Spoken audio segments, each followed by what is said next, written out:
righty, welcome back again to a little Austin Weekend Sports. We are talking college The last regular season week. The last regular season week. That always happens after Thanksgiving. I love college. I love college football. All right, let's go ahead and jump through all of the games that we had.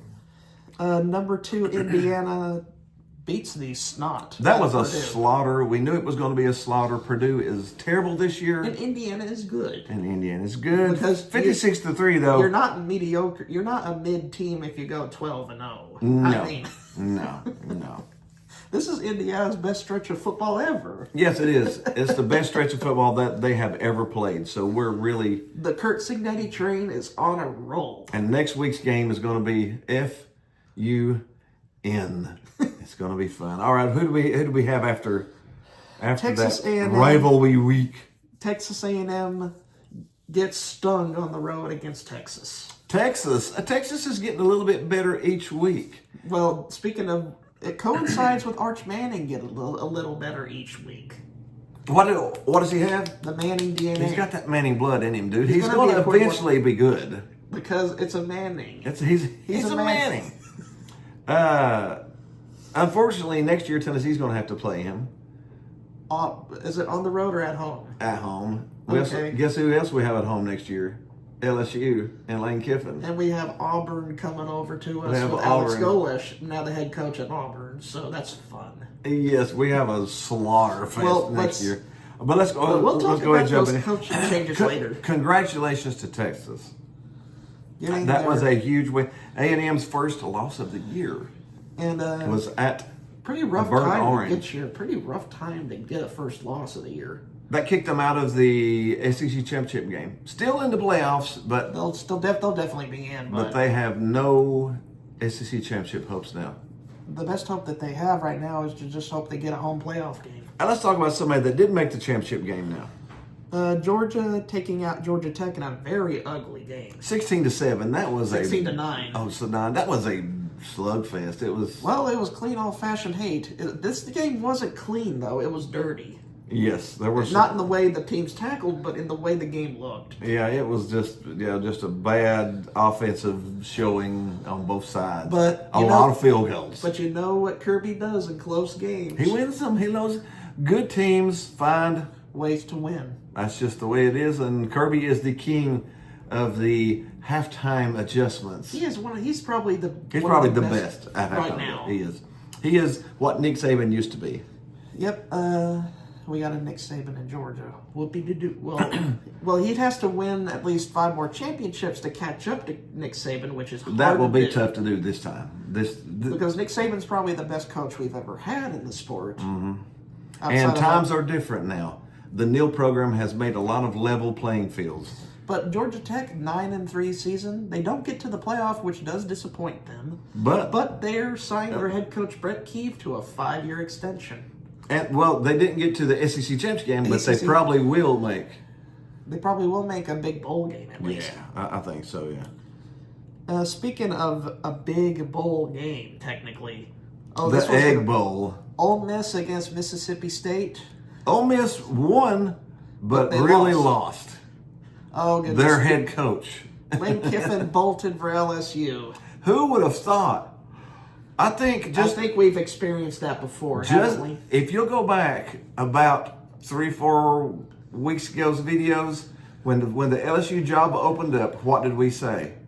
Kiffin's going to go to LSU. He's going to go there. We called an LSU to Kiffin 4 or 5 weeks ago, and it happened. Yeah, everything pointed to it. First of all, he's just untrustworthy. Yes, he is. And if I was LSU, I would be looking over my shoulder, waiting for Alabama's shadow to hit. Because as soon as the Alabama job opens up, he's going to run. He's going to leave to go to Alabama.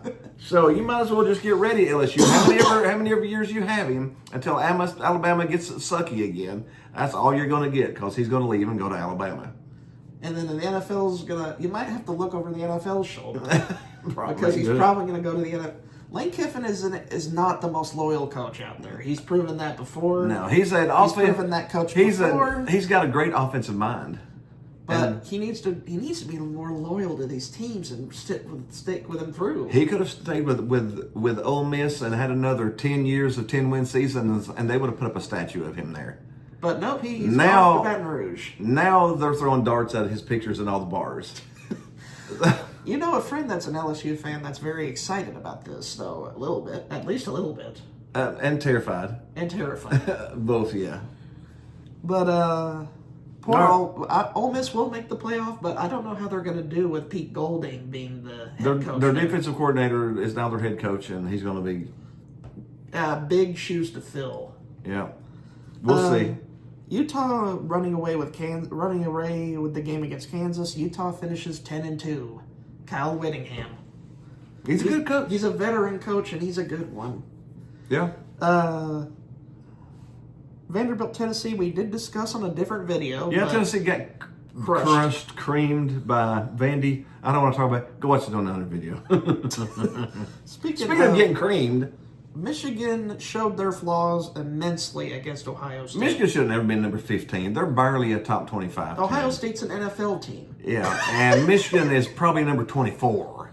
They're not number 15. Their offense is stuck in the prehistoric Gaston age. It showed. Ohio State could have beat them 57-9. But that meant 27-9 was pretty good. But Michigan didn't even have a chance. But Speaking of somebody that didn't have a chance, though. Ohio State got the Michigan monkey off their back. Are you happy now? There was nobody on that Ohio State team that had ever beat Michigan. Well, you can say the opposite now. Everyone on that team's beat Michigan. Yeah. Texas Tech and West Virginia. Oh my goodness. That was a... Texas Tech definitely showed their muscle. 49-0 against a conference opponent in West Virginia. That's insane, really. All that oil money, holy cow. Texas Tech is looking pretty... Again, they played a Big 12 schedule, so we don't know exactly how good they are. But from what we've seen... They look pretty good, yeah. Joey McGuire, their head coach, is getting a big fat extension, too. Mm-hmm. And that's what happens when you go 11-1 and you go to the Big 12 championship game. Mm-hmm. Oregon and Washington. Oregon defeated the Washington Huskies 26-14. That was at Washington, so it makes it a little tougher, but still... It's a rivalry game, so it makes it a little more... All of these are rivalries. Yeah, but Oregon did what they needed to do.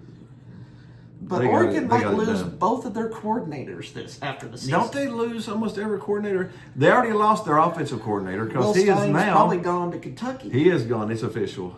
And their defensive coordinator might be gone to Cal.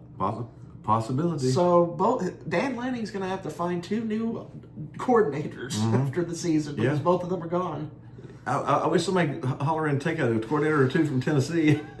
I would really like to start looking for some. Is Joey Halsley on the phone with Florida still? I don't know. We'll see. There's been rumors about that. Are they still on the phone? I don't know. All right, what we got next? Oklahoma winning another ugly game against LSU. I thought LSU really had a good chance to win that, and then at the end, just Oklahoma's defensive line. I tell you, they're one of the best in the nation at getting sacks and pressures. They are, yeah. Mm-hmm. And Joe Mateer did just enough.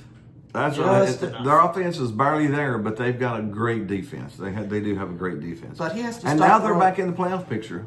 Yeah, but he has to stop throwing picks. John Mateer, he has to stop throwing interceptions. He took 3, didn't he? Yeah. I know LSU's defense is good, but you got to take care of the football. You can't throw 3 picks. No. Notre Dame creamed Stanford. And Notre Dame plays 2 hard games a year, loses those, and then wins all the other cream puffs, and then everybody loves them, and they go to the playoffs and lose. So we'll see. Alabama, Auburn, the Iron Bowl. That was actually a pretty good game. It was a shootout. Alabama was just too tough at the end. It's Alabama's year. The other person in the ACC championship, Georgia and Alabama, again for the 18th time in the last seemingly 19 years. Yes. Yeah. It's been pretty constant. Oh, we're going to add Texas, and we're going to add Oklahoma, and we got Texas A&M's fantastic, and it's Alabama and Georgia in the SEC championship game.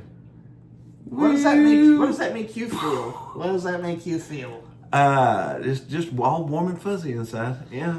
Auburn does have a positive momentum coming after the season. They hired Alex Golesh, we know very well over here. Alex Golesh was our offensive coordinator at Tennessee when we were good on offense. And now he's taken his train all the way to Jordan Hare. Via South Florida. Oh, South Florida's probably not going to have Golesh, or will have. I haven't really looked into that, but Golesh is heading to Auburn, Alabama. Yeah, he is going to be at Auburn West Coast, and I think that's an A hire. I think that's definitely an A hire. Auburn fans really want a good football program. They haven't had a good football team in a very long time. No, So that's a good hire for the future. definitely good. Yeah, it'd be good to see Alabama have a little bit of a struggle against competition. Yeah. It'll also give Georgia some competition too, because They play Georgia. They play Georgia every year. Alabama, I feel bad for those guys. I think Golesh has got to play Georgia and Alabama every year, just like he did at Tennessee now. Well, he took the job, so he knew what he was in for. He knew what he was in for. UCF losing to BYU 41-21. Yeah, BYU finished up a really strong year. 11-1. You can't argue with that. No, UCF, and they're in the Big 12 championship game, which means they can win their way into the playoff if they beat Texas. All they got to do is beat Texas Tech. But they got their head coach Kalani Sitake a new extension, which is a running theme in the video. Penn State tried to steal him away, and Penn State said, "Wait a minute, we'll just pay you more money, and you stay here." And he went, "All right," and he's going to stay at BYU. Money talks. Money talks. Money talks. Money talks. Miami beat Pittsburgh 38-7. This is the team that I thought Miami should have been all year. Yeah, Miami looked pretty good. They're 10-2. They put the pedal down. They're not in the ACC title game though because of tiebreakers. Yeah, Duke is. Duke and Virginia get to battle for a college football playoff spot. And if Duke wins, there probably won't be any ACC teams in the playoffs. Well, you never know. They might give Duke a spot. I don't know. No. Duke is unranked. There will not be one ACC team in if Duke wins. All right, let's cover the title games. All right, we got title games this week. Let's talk about some title games. Troy against James Madison. That'll be the standout champion. Why we're talking about this one is because it can be significant. Yeah, the winner of this one could... If James Madison wins this game, they could possibly sneak in as the 12th. And I think the Dukes win this game, but they'll have to take a heavy eye on the American Championship. Yeah, which is North Texas and Tulane, both teams are losing their head coaches. Yeah, both teams are losing their head coaches, so it's a who knows what's going to happen bowl. But the winner of that game, I assume, Tulane's head coach is going to Florida. Florida's and North Texas's head coach has gone to Oklahoma State. Mm-hmm. So this is a must-win for both of these teams because the winner of this game is going to the college football playoff. Yeah, so it could. Yeah. Who would you pick? The Green Wave? I think Mean Green? Tulane's been the better team the entire year, but North Texas. They have the number one scoring offense in America. Yeah, that's what I'm saying. So that's going to be. And without both head coaches gone, who really knows? But I would pick Tulane if we're just going straight up. I like the North Texas. Give me the Mean Green. Now, you got the Mean Green versus the Green Wave. This is an all green. Hey, we got 4 more games to cover. All right, what we got here? BYU against Texas Tech. Winner gets to the playoff. Texas Tech should win this game. They dominated BYU earlier in the year, so that does give me more confidence in the Red Raiders. I think that's the biggest spread of all of the games, all of the championship games, is the Texas Tech BYU one. I think it's like, last I saw was like 12.5. And Texas Tech has been murdering people lately. They really look like they're that good. So give me Texas Tech there. And Georgia, Alabama. It's a rivalry that just keeps on coming. Georgia is favored, but they always have bad luck against Alabama. Kirby's only beat Alabama one time out of the 8 tries. So it's been a problematic time for him against Crimson Tide. Do you think he finally gets at least another win against Alabama here since they've already played? I'm going to pick Alabama. You want to pick Alabama? Until Georgia proves they can consistently beat Alabama, give me the Bama. I guess I can understand that pick. Indiana, Ohio State might be the most important game here. Mm-hmm. This is for a bye, and home field advantage through the first 2 rounds of the playoffs. I've got Ohio State. Give me the Buckeyes. Give me the Buckeyes. Yeah, they've been annually consistent. Indiana's the new kid on the block. Ohio State honestly has looked better this year than they did last year. They have an NFL team, Dad. They have an NFL team. They have an NFL team right now. I'm not joking. Indiana has, although they've looked great all year, they've still had the softer schedule of the 2 teams. Great win in Oregon, but that was really your peak. Ohio State has a win against Michigan on the road and Texas at home, but they did beat Texas. Yeah. So, give me Ohio State ultimately. I got Ohio State here. Honestly, winning it by 7-10 probably. Duke and Virginia in the ACC title game. I might pick the Cavaliers here. I got to pick Virginia. I think the line on this one's like 4 or 5 points. I think this is probably a 10-point game too. So I'm leaning on the Virginia side, which puts an ACC championship into the playoffs. If Duke wins, there will be no ACC teams in the playoffs. So if you're an ACC fan, you better be rooting for Virginia, or you're not going to have a team in the playoffs. I bet guarantee unless Miami squeaks in somewhere in there. Well, you can't put Miami in if you don't put the champion in, and you can't put Duke in as a 7-win regular season team into the playoffs. You could. You never know. Those and playoff committees they've done something crazier before. Yeah, that's pretty bad. And that's it. That's it for you. I do want to talk about our dumpster fire. The dumpster fire is Penn State. My goodness. They fired their head coach. Big game James. And they have never hired another head coach. They haven't hired. They have swung for the fences, though. They swung for Heupel, and Heupel said he didn't want to go somewhere that didn't have good expectations. And then he swung for Satake. They tried to get him at BYU, and he just got a raise out of it, and he's staying home. They just went into National Signing Day today without a head with no head coach and 129th ranked recruiting class. Who would want to be that head coach now? You never know, honestly. Somebody's got to take it. They can't have nobody. Yeah, but the decisions that they've made this year has probably set that program back 5 to 10 years.